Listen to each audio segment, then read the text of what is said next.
Ladies and gentlemen, what if I told you that the tears you cry in silence, the ones no one sees, no one understands, and no one asks about, are seen by God? Not just seen, but gathered, remembered, and woven into a purpose far greater than your pain. What if the very moments that feel like breaking are actually the moments where something holy begins? There is a peculiar kind of suffering that lives in silence, the kind that hides behind smiles, thrives in busy rooms, and curls up in the corners of sleepless nights. It is the pain that does not cry out loud, the ache that never forms itself into words, either because it cannot, or because the world has made the sufferer feel that it must not. This suffering is invisible to most people, and perhaps that is what makes it feel so cruel. There is no bandage for a broken spirit, no cast for a crushed hope, no obvious evidence of the turmoil churning within. The one who carries this weight often walks among others unnoticed, unacknowledged, untouched. But just because the world does not see, does not mean that heaven is blind. There is a profound truth hidden in the notion that God sees what man cannot. Where others see composure, God sees the storm. Where others hear laughter, God discerns the tremor of pain behind it. The soul is utterly transparent before Him, as though made of glass. This is not a cold surveillance, not the gaze of a distant judge keeping count of human failings. It is the gaze of a father watching his child cry in the dark, longing to console, ever present, always near, even when he seems far. When a tear escapes unnoticed by human eyes, it is noticed by God. Not one of them is lost. They are recorded, not merely counted, but valued. In ancient scripture, it is said that God keeps our tears in a bottle. This is not poetry. It is a declaration that nothing about our sorrow is wasted or missed. The invisibility of pain often breeds a deeper sense of isolation. We begin to wonder if we are alone, not only in this world, but even before God. We ask, if He sees, why does He not act? And such a question is not irreverent, it is deeply human. But to see is not the same as to interfere. There is something sacred about a God who does not rush to erase our pain, but who enters it, honors it, and waits with us in it. Divine sight is not passive observation. It is shared experience. God sees, yes, but He also feels. And in some mysterious way, He suffers with us. This is where the truth becomes tender, because when we are unseen by people, we are tempted to believe we are unseen entirely. But to be seen by God is more than enough. In fact, to be seen by Him is to be truly known, deeply understood, and fully loved. The tears we do not explain, He already interprets. The longings we cannot articulate, He already hears. The confusion, the despair, the numbness, none of it is foreign to Him. He is not merely watching from beyond the veil of heaven. He is present within the silence of the soul, listening, waiting, weeping with us. There is something deeply comforting in the thought that our private agony is never truly private in the presence of God. This should not frighten us but liberate us. We do not have to justify our pain, minimize it, or wrap it in tidy phrases. We do not have to feel strong to be held, or wise to be heard. The very act of suffering becomes a sacred meeting ground. It is there in the stillness, in the quiet pain, that God draws near. His seeing is not the cold light of a microscope, but the warm gaze of someone who refuses to look away. And this divine attention is not passive. It is a preparation. Often we cannot perceive what God is doing with our suffering while we are still inside it. But the very fact that He sees it means it matters to Him. We do not suffer into a void, we suffer into His awareness, His concern, and ultimately, His redemptive hands. Nothing escapes Him. No quiet cry goes unheard. No sleepless night is overlooked.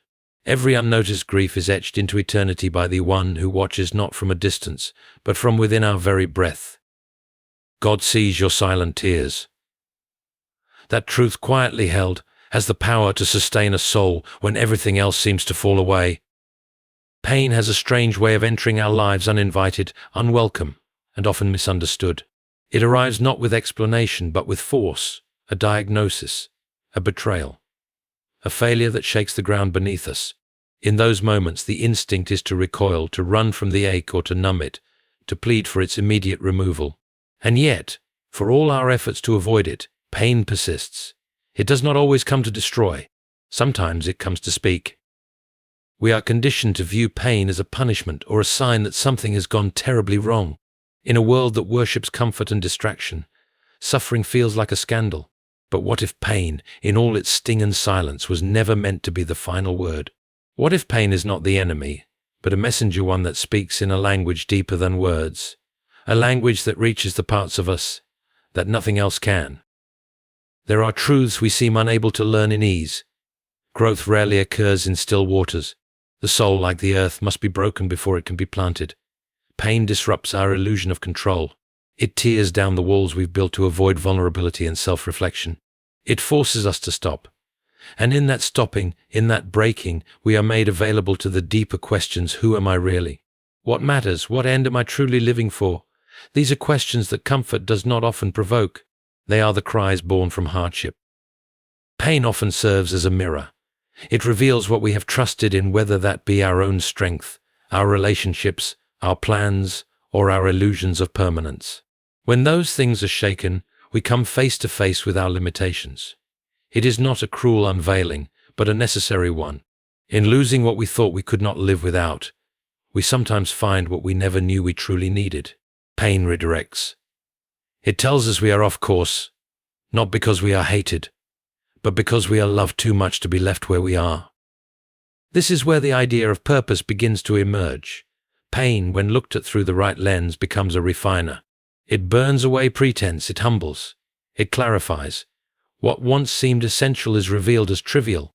What once felt distant, faith, hope, meaning, suddenly becomes a lifeline. When all else is stripped away, we are left with the question, what endures? And it is in that search for the eternal that we begin to live differently.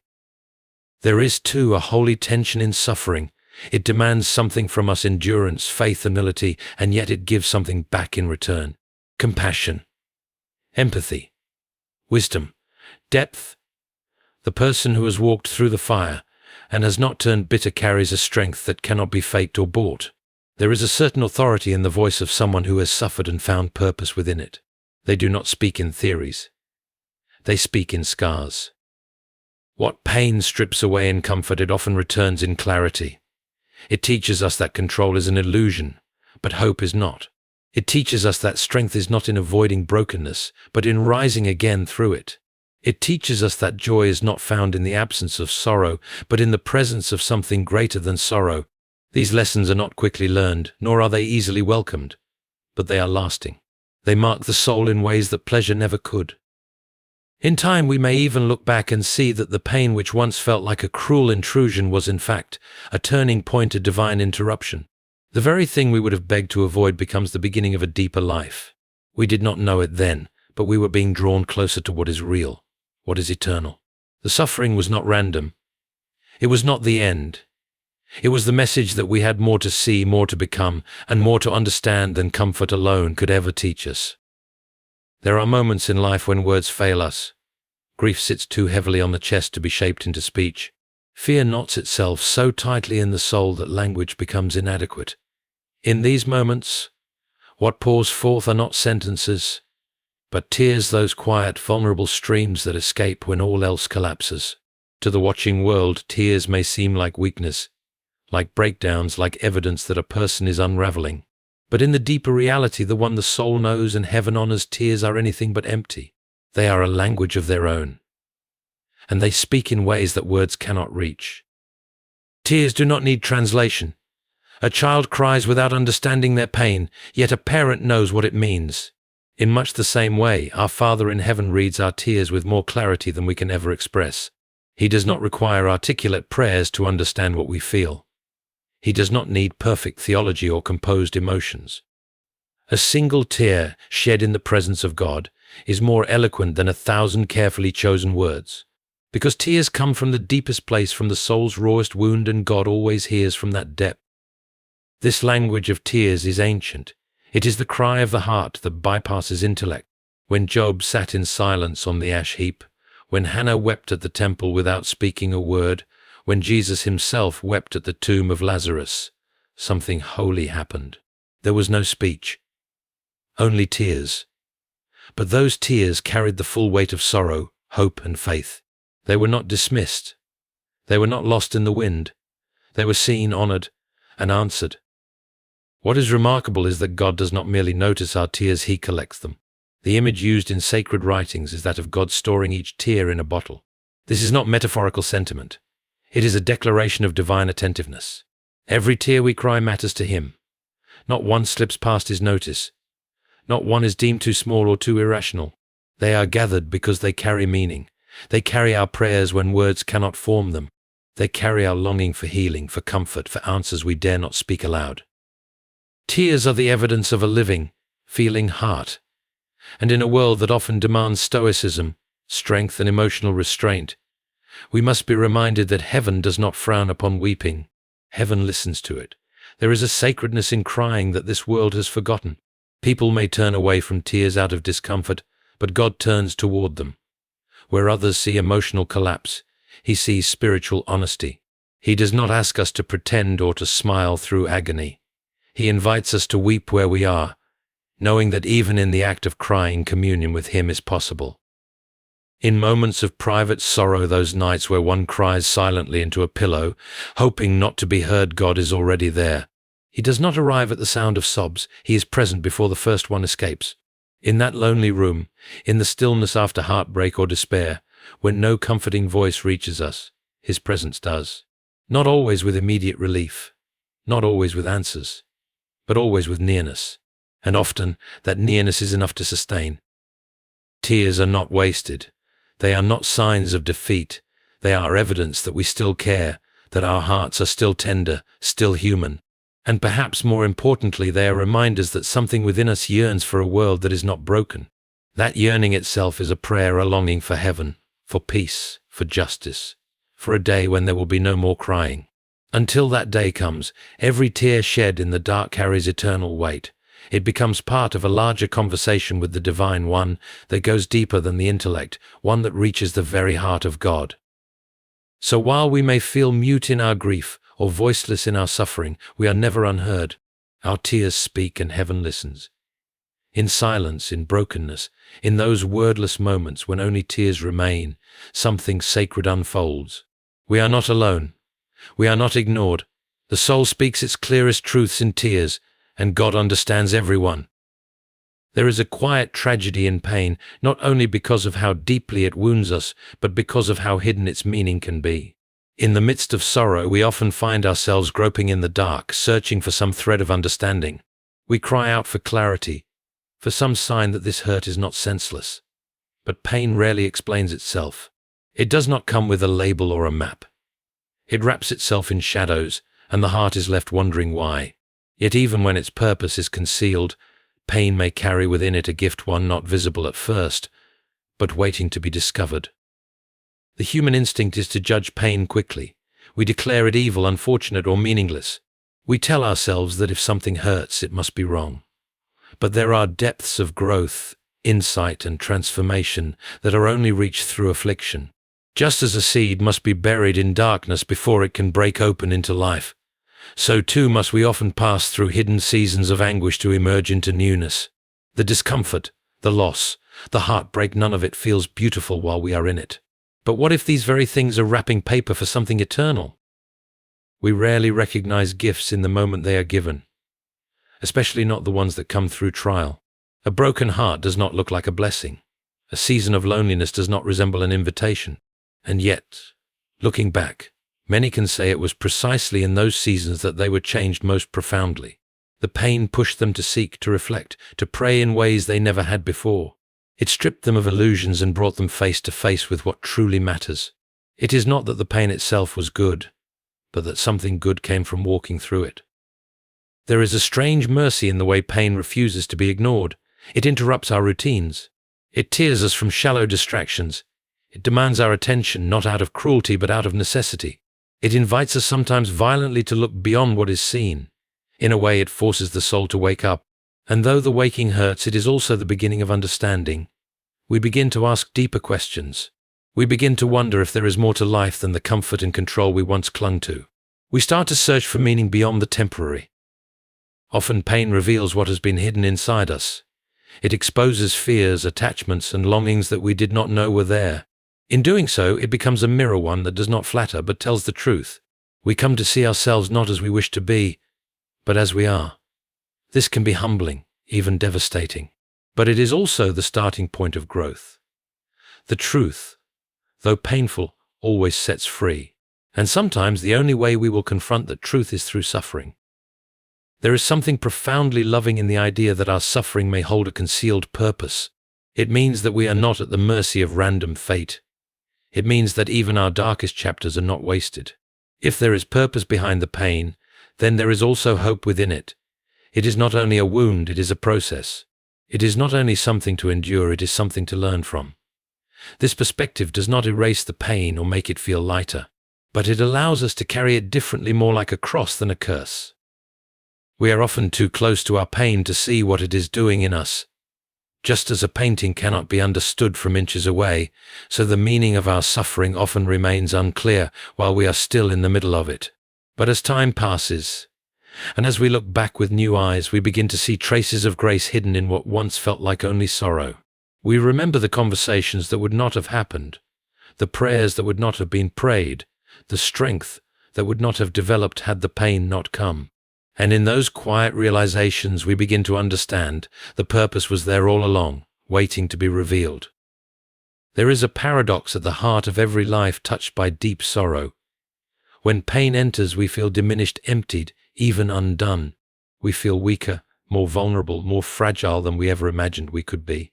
The body may still function. The daily routines may continue, but something inside feels altered, as though a piece of us has slipped beneath the surface and refuses to return. And yet, strangely, over time, if we endure, we begin to sense something forming in the place where the wound once was. It does not arrive with fanfare or noise. It grows in silence, like a root pushing deep into the ground. That something is strength. Not the kind of strength the world celebrates, not the polished, public sort built on image or achievement.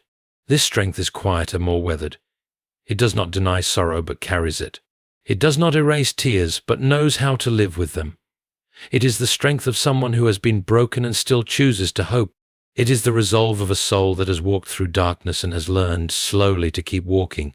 Pain, when passed through honestly and faithfully, creates this kind of strength, not by adding to us, but by refining what is already within us. It is a strange thing to grow stronger through weakness, and yet it is one of the most enduring truths of human experience. The soul that suffers and keeps going becomes marked by a certain depth. This person becomes steady, not untouched by sorrow, but more anchored because of it.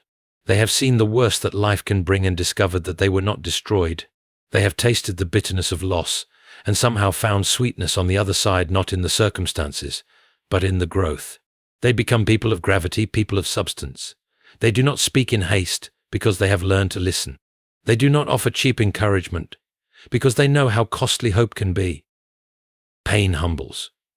It reminds us of our limits, of how fragile our plans are, of how little control we truly have. But humility is not the opposite of strength. It is the beginning of it. In knowing our weakness, we begin to open ourselves to something greater than ourselves. We stop striving to hold everything together by force and begin instead to rely on what cannot be shaken. In that surrender, strength begins to take root, not the strength of pride or willpower, but the strength that comes from trust. There is also a fierce compassion that grows in the soil of suffering. The one who has endured pain learns to recognize it in others, even when they don't speak. They become safe places for the broken. They do not flinch at wounds. They do not rush to fix or to explain. They know what it means to sit with someone in silence. This too is strength, not the strength to conquer, but the strength to carry, the strength to be present, the strength to love without needing to rescue. Over time, we begin to realize that we are no longer who we were before the pain came. We are not as light, perhaps, not as carefree, but we are more real. Our joy is deeper because it is no longer based on circumstance. Our faith is quieter but more enduring because it has been tested. Our capacity to endure has stretched far beyond what we thought was possible. We have changed not in ways we would have chosen, but in ways that matter. And even when we still carry sorrow, even when the ache has not fully lifted, we can feel the presence of something else beside it. Strength forged in silence, shaped by fire, held together not by our own will, but by grace. The kind of strength that does not roar but remains. the kind that rises in the morning after sleepless nights and chooses to love again, to believe again, to keep going. This is the gift of pain, not that it makes us stronger by itself, but that it opens the way for a deeper strength to be born. There is something profoundly human about the desire for resolution. We long for closure, for understanding, for everything to make sense in neat and comforting patterns. We want the story to tie together, the pain to prove its worth, the heartbreak to be followed by healing we can see. And yet, life so often resists this demand. We walk through valleys of suffering with no clear reason, and even when we survive them, the why still hangs in the air, unanswered. It is in this tension between what we wish to know and what we are given that faith must rise, not as sentiment, but as an anchor. Faith, in its truest form, is not a denial of pain. It is not an escape from reality or a thin veil placed over heartbreak to make it more bearable. Real faith looks pain directly in the face and still chooses to believe that something good is being written behind the scenes. It clings to hope, not because the evidence is overwhelming, but because the soul knows that unseen hands are still at work. This kind of faith does not depend on outcomes. It does not hinge on whether the diagnosis changes or the relationship is restored or the dream is revived. It trusts in the middle of the story, long before the last chapter is read. Hope, too, is not just a pleasant thought we entertain when things are going well. True hope is forged in adversity. It grows best in dark soil. It is not wishful thinking, but a defiant act of courage. Hope says, "This is not how it ends," even when the present moment offers no evidence of that. It refuses to accept despair as the final word. Hope is the voice that whispers, "Keep going," even when the soul is too weary to speak. It lives in tension with sorrow. It does not erase it, but walks beside it. There are moments in pain where we have no choice but to let go of our need to understand. The demand for answers becomes too heavy, and we find ourselves at the edge of what human reason can bear. It is here, in this humbling space, that trust begins to take root. Trust in something greater. Trust that the story being written is far larger than the page we are on. Trust that our tears are not wasted, that our suffering is not random, that what we do not yet see is being carefully shaped by a wisdom far beyond our own. This kind of trust is not passive. It is not apathy dressed in religious language. It is active surrender. It chooses again and again to walk forward even when the path is dim. It lifts its eyes, not because the view is clear, but because it believes there is still something worth seeing beyond the fog. And in time, this trust becomes the ground we walk on. It is not always steady, but it is enough. It is the daily decision to live as though the story has meaning even before we see the proof. There is also something sacred in the simple act of waiting. In our pain, we often want immediate relief. We beg for swift answers, for visible change. But many of the deepest transformations happen in the waiting.